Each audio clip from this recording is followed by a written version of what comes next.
जय हिंद प्यारे योद्धाओं, आप सभी का स्वागत करता हूं ज्ञानपीठ जीके पॉइंट के इस यूट्यूब प्लेटफॉर्म पर।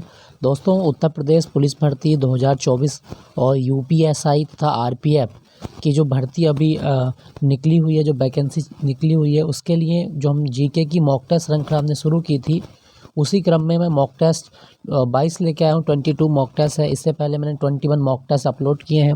बहुत कुछ जानने को मिला होगा। तो नई उम्मीदों के साथ, नई आशाओं के साथ, नए उत्साह के साथ शुरू करते हैं आज का एक और मॉक टेस्ट। पहला प्रश्न आपकी स्क्रीन पर क्या कहता है दोस्तों? कहा गया है कि भारतीय संविधान में कानून के शासन की अवधारणा किस देश के संविधान से ली गई है? दोस्तों, कानून के शासन की अवधारणा कहाँ से ली गई? Rule of law. आपके ऑप्शन है अमेरिका, यूनाइटेड किंगडम, जर्मनी या फ्रांस। दोस्तों, सही जवाब होगा आपका ऑप्शन बी, यूनाइटेड किंगडम से कानून के शासन की अवधारणा ली गई है। क्लियर दोस्तों, ऑप्शन बी इसका सही जवाब है। दोस्तों, अगर आपसे पूछा जाए कि यूके से हमने और क्या लिया, तो हमने यूके से रिट का प्रावधान भी लिया है। रिट, एकल नागरिकता जो भारतीय संविधान में दी गई है, सिंगल सिटीजनशिप, उसके बारे में भी प्रावधान यूनाइटेड किंगडम से लिया गया है। और पार्लियामेंट्री फॉर्म ऑफ गवर्नमेंट, संसदीय प्रणाली जो भारत की ली गई है, वो भी कहाँ से ली गई है? तो जवाब होगा आपका यूनाइटेड किंगडम से पार्लियामेंट्री प्रोसेस भी लिया गया है। क्लियर दोस्तों, तो कानून के शासन की अवधारणा यूके से ली गई है। क्लियर। अच्छा, अगर आपसे दोस्तों पूछा जाए कि दुनिया में सबसे पहली बार संविधान किस देश ने बनाया था, तो आप याद रखना, अमेरिका वो देश था जिसने दुनिया का सबसे पहला लिखित संविधान बनाया था। तो ये क्वेश्चन भी आता है आपके एग्जाम में कि दुनिया का सबसे पुराना लिखित संविधान किस देश का है? तो अमेरिका का है। क्लियर। जर्मनी की संसद से हमने जर्मनी के संविधान से क्या लिया? तो वो लिया था हमने आपात उपबंध लिए हैं। ठीक है, जो इमरजेंसी के प्रोविजन है वो जर्मनी के कॉन्स्टिट्यूशन से लिए हैं। अच्छा, क्या आपको पता है कि जर्मनी के संविधान को वाइमर का संविधान कहा जाता है? वाइमर को बीमर भी लिखा जाता है एग्जाम में। तो कभी ऐसा क्वेश्चन बने कि वाइमर का संविधान किस देश का संविधान कहलाता है, तो आप याद रखना, जर्मनी के संविधान को वाइमर का संविधान कहा जाता है। वाइमर का संविधान क्यों कहते हैं? क्योंकि वाइमर वो जगह थी, बीमर या वाइमर वो जगह थी जहाँ पे जर्मनी के संविधान की प्रारूप रेखा तैयार की गई थी। मतलब वो स्थान जहाँ पे जर्मनी का संविधान तैयार हुआ वो वाइमर था, इसलिए जर्मनी के संविधान को वाइमर का संविधान कहा जाता है। तो हमने आपात उपबंध कहाँ से लिए? जर्मनी के संविधान से लिए हैं। और जर्मनी की संसद का नाम क्या है? बुंडसटैग। याद रखना, कई बार आपको पढ़ाया गया है। अच्छा, यहाँ पे लिखा गया फ्रांस। फ्रांस से हमने लिया स्वतंत्रता, समानता और बंधुता।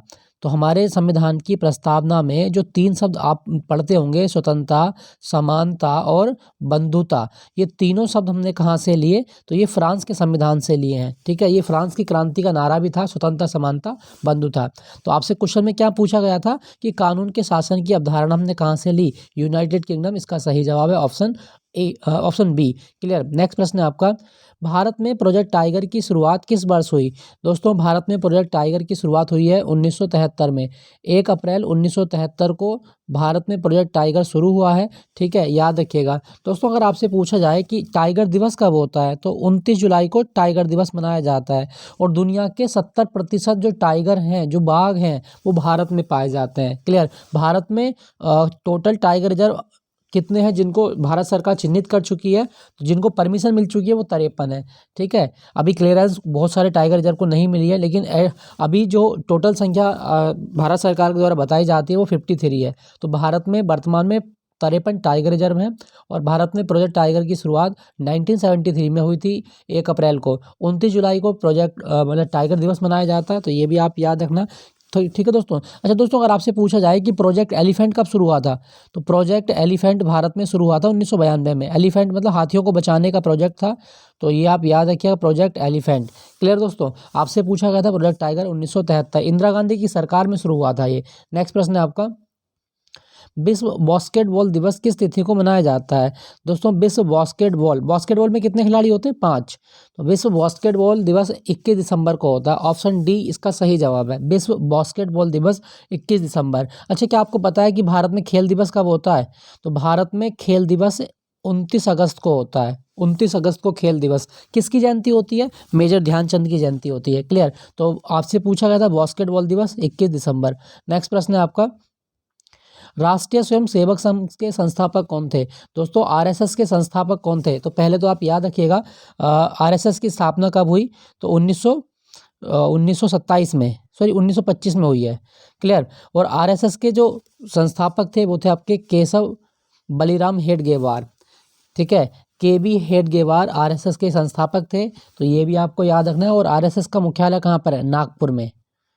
आरएसएस का मुख्यालय नागपुर में है, तो ये भी आपको याद रखना है। क्लियर दोस्तों, आपसे पूछा जाता है। अच्छा, अगर आपसे पूछा जाए कि श्यामा प्रसाद मुखर्जी कौन है, तो इन्होंने एक पार्टी बनाई थी जनसंघ। जनसंघ पार्टी के संस्थापक कौन थे? श्यामा प्रसाद मुखर्जी। और जनसंघ ही आगे चलकर क्या बनी? भारतीय जनता पार्टी। तो आपसे क्वेश्चन में पूछा गया आरएसएस की स्थापना के बी हेडगेवार। ऑप्शन डी इसका सही जवाब है। नेक्स्ट प्रश्न है, सिल्वी कल्चर किससे संबंधित है?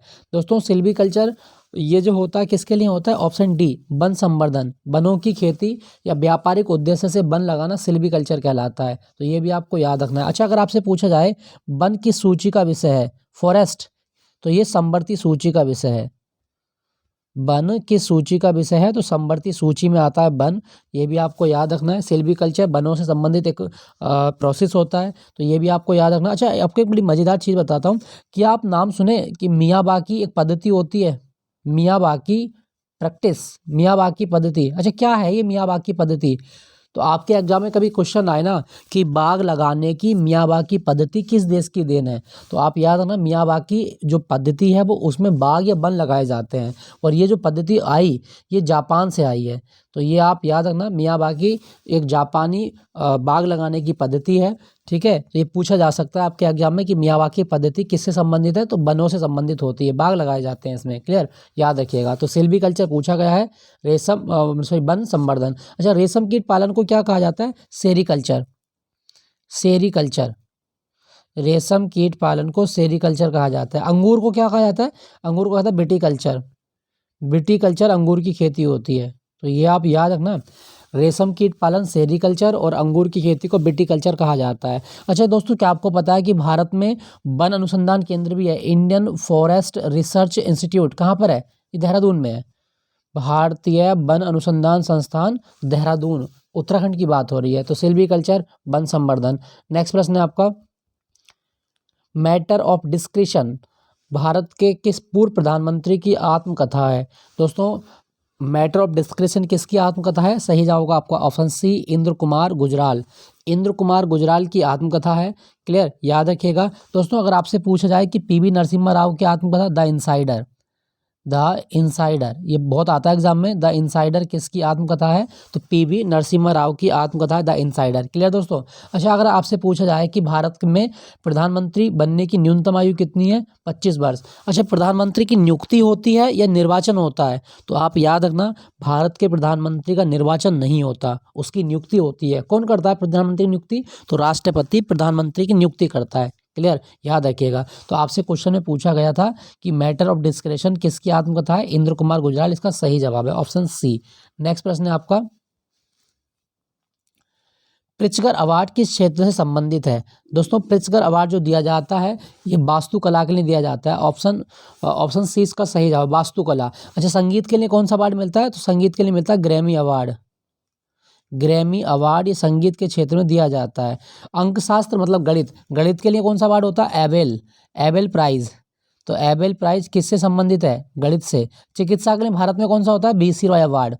भारत में चिकित्सा के लिए बीसी रॉय अवार्ड दिया जाता है, बाकी नोबेल भी मिलता है चिकित्सा में। तो ये आप याद रखिएगा, प्रिtzker अवार्ड वास्तुकला, ग्रैमी अवार्ड संगीत के क्षेत्र में, बीसी रॉय अवार्ड चिकित्सा के क्षेत्र में, और अंकशास्त्र के लिए एबेल प्राइज। एबेल प्राइज के साथ साथ फील्ड मेडल भी गणित के क्षेत्र में दिया जाता है। क्लियर दोस्तों, याद रखिएगा। नेक्स्ट प्रश्न है आपका, सेंट्रल ड्रग रिसर्च इंस्टीट्यूट किस शहर में है? तो केंद्रीय ड्रग रिसर्च इंस्टीट्यूट है लखनऊ में। ऑप्शन सी इसका सही जवाब, लखनऊ।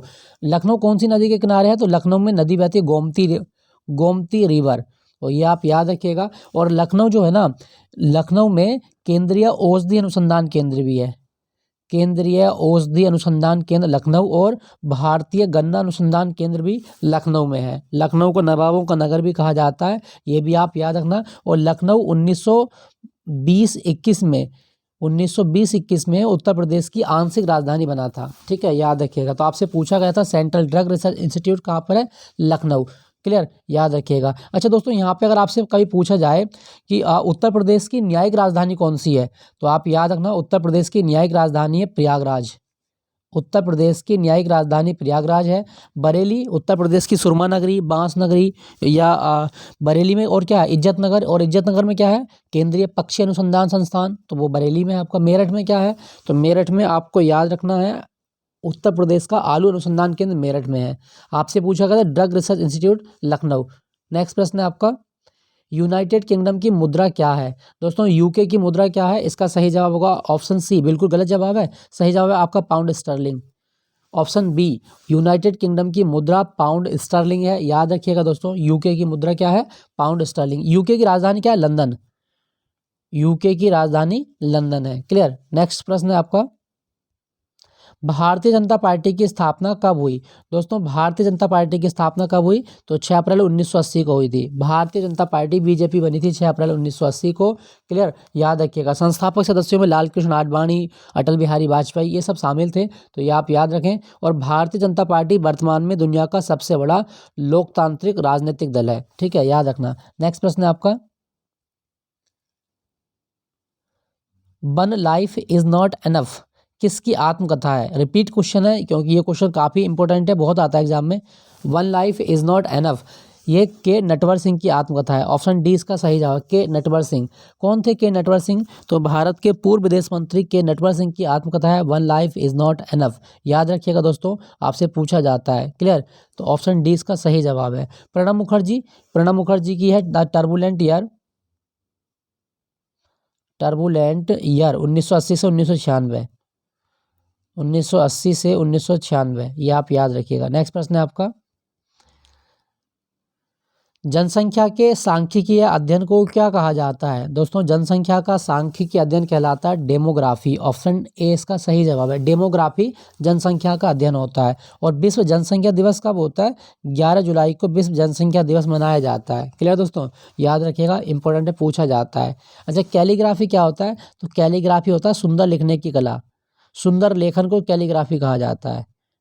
सुलेख जिसको बोलते हैं उसको कैलीग्राफी बोलते हैं। तो आपसे पूछा गया था कि जनसंख्या का सांख्यिकी अध्ययन, ऑप्शन ए डेमोग्राफी कहलाता है। नेक्स्ट प्रश्न है आपका, राष्ट्रीय रिमोट सेंसिंग केंद्र किस शहर में है। तो दोस्तों राष्ट्रीय रिमोट सेंसिंग केंद्र कहाँ पर है, ऑप्शन बी हैदराबाद में है। राष्ट्रीय रिमोट सेंसिंग केंद्र हैदराबाद। और हैदराबाद में कौन सी नदी बहती है, ऑप्शन, तो इसका सही जवाब क्या होगा, मूसी नदी बहती है। हैदराबाद को मूसी नदी मतलब भारत की पर्ल सिटी भी कहा जाता है।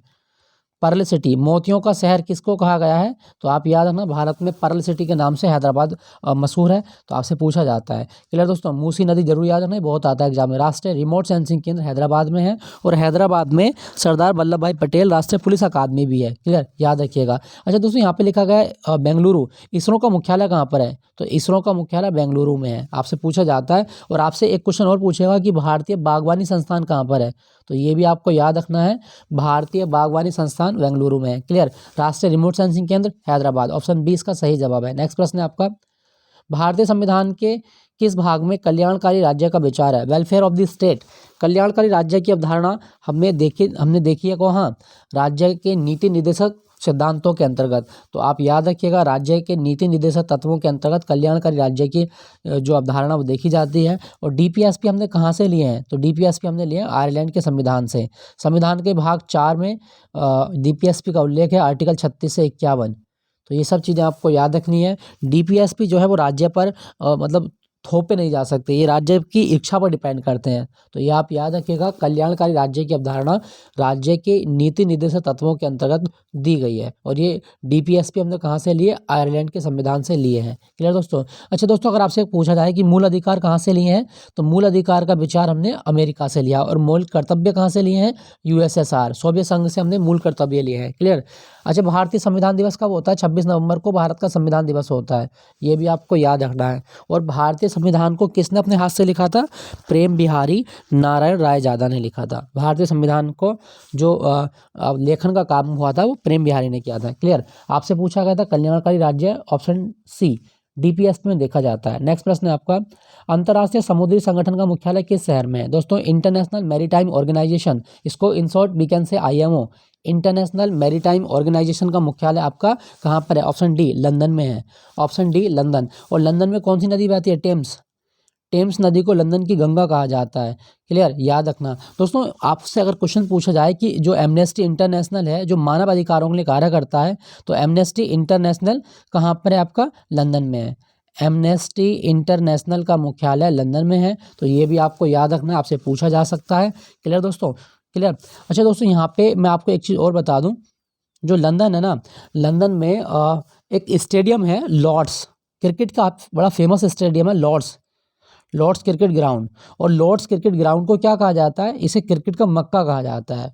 तो कभी आपके एग्जाम में ऐसा क्वेश्चन पूछा जाए कि क्रिकेट का मक्का किस स्टेडियम को कहा गया है, तो लॉर्ड्स को कहा जाता है। क्लियर, याद रखिएगा।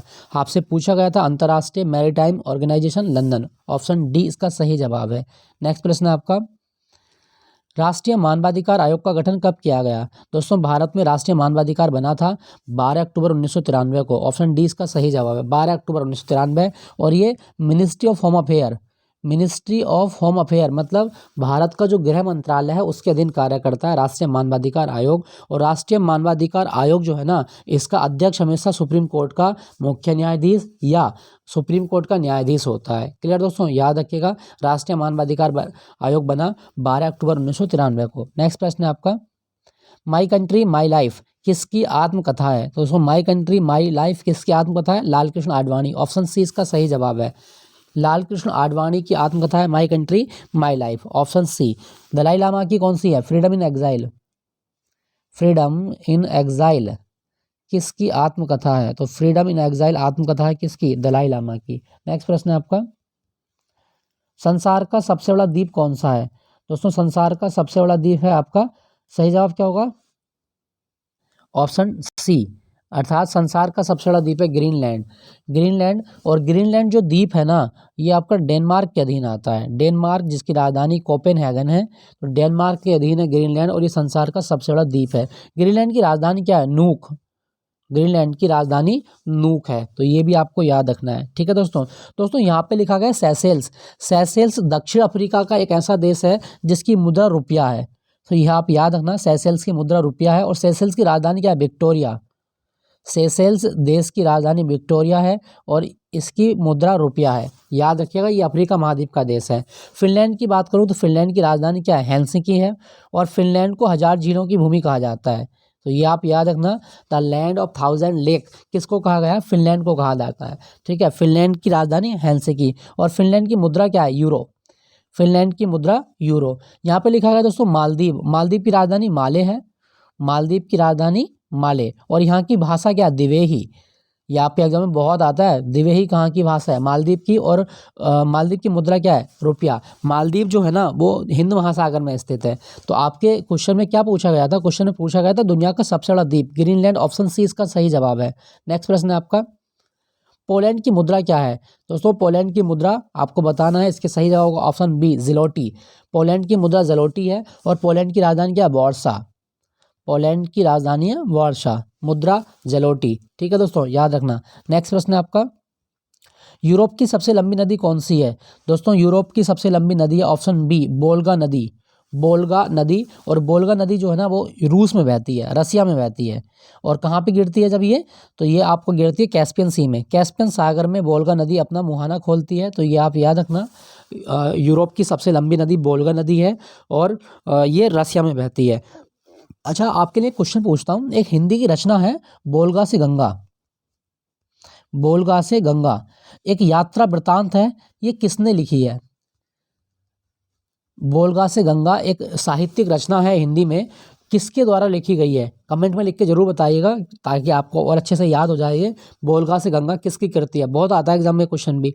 तो आपसे क्वेश्चन पूछा गया था यूरोप की सबसे लंबी नदी, जवाब होगा आपका बोलगा नदी है। अब भारत की सबसे लंबी नदी पूछेगा तो गंगा नदी भारत की सबसे लंबी नदी है। नेक्स्ट प्रश्न है आपका, राज्यसभा के सदस्यों की कार्यावधि कितनी होती है? कार्यावधि पूछिए ऑप्शन सी, 6 वर्ष होती है। राज्यसभा के सदस्यों की कार्यावधि 6 वर्ष होती है। और राज्यसभा का सदस्य बनने के लिए न्यूनतम आयु 30 वर्ष चाहिए। 30 वर्ष चाहिए राज्यसभा का सदस्य बनने की न्यूनतम आयु। क्लियर, याद रखिएगा दोस्तों, इंपॉर्टेंट है। राज्यसभा हमारी संसद का अपर हाउस कहलाता है। ठीक है, उच्च सदन कहलाता है ये, तो आप याद रखना। दोस्तों अगर आपसे पूछा जाए कि राज्यसभा का जो अध्यक्ष होता है वो कौन होता है, तो राज्यसभा का पदेन सभापति होता है भारत का उपराष्ट्रपति। राज्यसभा का पदेन सभापति भारत का उपराष्ट्रपति होता है। क्लियर, याद रखिएगा। तो आपसे पूछा गया था कार्य अवधि 6 वर्ष, ऑप्शन सी। नेक्स्ट है श्रीलंका की प्रशासनिक व विधायिक राजधानी कौन सी है? दोस्तों श्रीलंका की प्रशासनिक विधायी राजधानी है श्री जयवर्धनेपुरम कोट्टे, ऑप्शन सी इसका सही जवाब है, श्री जयवर्धनेपुरम कोट्टे। तो ये आप याद रखिएगा, आपसे पूछा जाता है। ठीक है दोस्तों। अच्छा दोस्तों, अगर मैं आप बात करूं श्रीलंका के बारे में, तो श्रीलंका की भाषा याद रखना सिंगली। सिंगली भाषा कहाँ बोली जाती है? श्रीलंका में। और श्रीलंका में जो घास के मैदान है ना, इनको पटाना कहा जाता है। पटाना घास मैदान कहाँ मिलते हैं? श्रीलंका में पटाना घास के मैदान मिलते हैं। क्लियर। और श्रीलंका के बारे में इसका राष्ट्रीय खेल पूछा जाएगा आपके एग्जाम में, वॉलीबॉल। तो श्रीलंका का राष्ट्रीय खेल क्या है? वॉलीबॉल। और श्रीलंका की सबसे लंबी नदी है महावेली गंगा। महावेली गंगा श्रीलंका की सबसे लंबी नदी है। क्लियर। आपसे पूछा गया था श्रीलंका की प्रशासनिक राजधानी, तो वो है Shri Jayawardenepura Kotte, option C. Clear. Next प्रश्न है आपका, पुस्तक द प्रेजेंट डायरी किसने लिखी है? दोस्तों प्रेजेंट डायरी जो लिखी है वो लोकनायक जयप्रकाश नारायण की पुस्तक है, जो इन्होंने जेल में लिखी थी। लोकनायक जयप्रकाश नारायण, और इन्हें संपूर्ण क्रांति के आंदोलनकर्ता के रूप में जाना जाता है। इंदिरा गांधी सरकार के खिलाफ इन्होंने संपूर्ण क्रांति का आह्वान किया था। तो ये आप याद रखना, प्रेजेंट डायरी लोकनायक जयप्रकाश नारायण की आत्मकथा का नाम है। क्लियर, याद रखिएगा। अच्छा दोस्तों, यहाँ पे लिखा गया बाल गंगाधर तिलक। बाल गंगाधर तिलक की पुस्तक याद था, द ओरियन। बाल गंगाधर तिलक, इन्हें भारतीय शांति का जनक कहा जाता है। ठीक है, याद रखिएगा। और एक चीज़ और मैं आपको बता दूं कि बाल गंगाधर तिलक जो है ना, इन्होंने महाराष्ट्र में गणेश उत्सव शुरू किया था। तिलक के द्वारा ही गणेश उत्सव शुरू किया गया। गणेश उत्सव और शिवाजी उत्सव एक राष्ट्रवादी टूल के रूप में इन्होंने ये शुरू किए थे। तो ये भी आपको याद रखना है। प्रेजेंट डायरी लोकनायक जयप्रकाश नारायण। नेक्स्ट प्रश्न है आपका, सऊदी अरब की राजधानी है। दोस्तों सऊदी अरब एक ऐसा देश है जिसमें कोई भी नदी नहीं बहती। सऊदी अरब की राजधानी ये है, आपका जो लाल बिंदा हो रहा है यहाँ पे, ये आपकी रियाद है।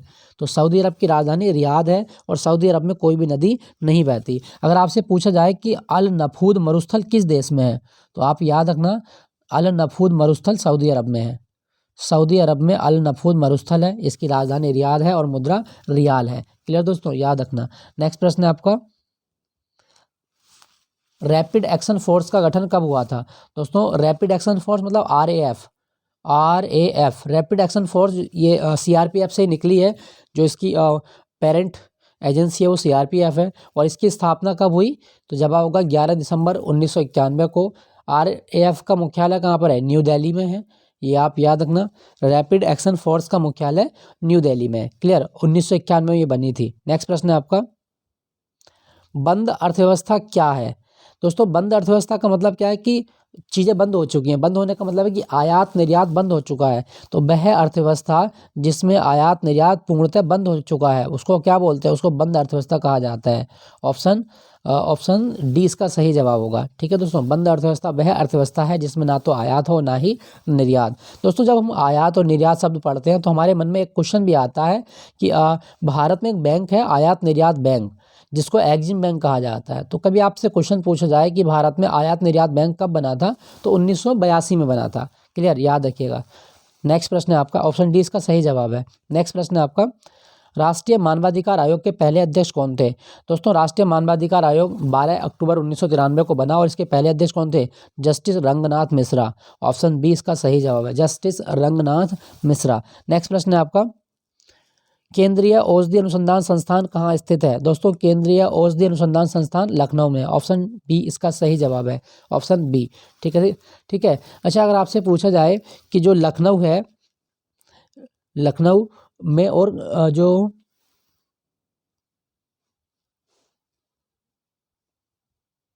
जो भूल भुलैया है वो किसने बनवाया था?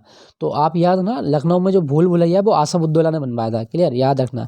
तो आपसे पूछा गया केंद्रीय औषधि अनुसंधान संस्थान लखनऊ। नेक्स्ट प्रश्न है आपका, हरित क्रांति के संबंध में HYBP का पूर्ण रूप क्या है? दोस्तों हरित क्रांति का मतलब है HYBP का कि उन्नत किस्म के बीजों का उपयोग करके खाद्यान्न आपूर्ति को बढ़ावा देना। तो भारत में हरित क्रांति के लिए जो HYBP कार्यक्रम शुरू किया गया था वो 1966-67 में शुरू किया गया, और इसका उद्देश्य यही था कि उन्नत किस्म के बीजों का प्रयोग करें और भारत में खाद्यान्न आपूर्ति को बढ़ावा दें। तो high yielding variety programme, HYBP बोले तो high yielding variety programme. Option B इसका सही जवाब है, हाई यील्डिंग वैरायटी प्रोग्राम, ये HYBP का पूर्ण रूप होता है। और HYBP प्रोग्राम हरित क्रांति का एक हिस्सा है जो 1966 में शुरू किया गया था। क्लियर दोस्तों, याद रखिएगा। दोस्तों अगर आपसे पूछा जाए कि भारत में हरित क्रांति का जनक कौन है, तो MS स्वामीनाथन। भारत में हरित क्रांति का जनक कौन है, तो MS स्वामीनाथन भारत में हरित क्रांति के जनक हैं। क्लियर, याद रखिएगा। नेक्स्ट प्रश्न है आपका, BC रॉय अवार्ड किस क्षेत्र में दिया जाता है? ये क्वेश्चन मैंने ऑलरेडी करा दिया है, तो ये ऑप्शन ए चिकित्सा के क्षेत्र में मिलता है BC Roy award. BC Roy award चिकित्सा के क्षेत्र में दिया जाता है, तो ये आप याद रखिएगा। और भारत में डॉक्टर दिवस कब होता है? 1 जुलाई को। 1 जुलाई को GST दिवस भी होता है और भारत में राष्ट्रीय डॉक्टर दिवस भी होता है। ठीक है, याद रखिएगा। नेक्स्ट प्रश्न है, राष्ट्रीय सांख्यिकी दिवस कब होता है? तो भारत में राष्ट्रीय सांख्यिकी दिवस 29 जून को मनाया जाता है। PC महालनोबिस भारत के महान सांख्यिकीकार, उनका जन्मदिन होता है राष्ट्रीय सांख्यिकी दिवस 29 जून को। क्लियर दोस्तों, याद रखिएगा। नेक्स्ट प्रश्न है आपका, तो दोस्तों यही थे आज के क्वेश्चन। आई होप ये सेशन आपको अच्छा लगा होगा। लगभग 31 प्रश्नों का अभ्यास हमने किया था। इसमें अधिकांश क्वेश्चन रिपीट क्वेश्चन थे ताकि आपको और अच्छे से वो चीज़ें याद हो जाएं। तो आई होप आप इस सेशन का आनंद उठा रहे होंगे, आपको बहुत कुछ जानने को मिल रहा होगा, नई नई चीज़ें आप पढ़ रहे होंगे। तो आप अपना ख्याल रखिएगा, अपनी सेहत का ख्याल रखें और मिलता हूँ फिर अगले मॉक टेस्ट के साथ में। Thank you for watching Jnanpith GK point.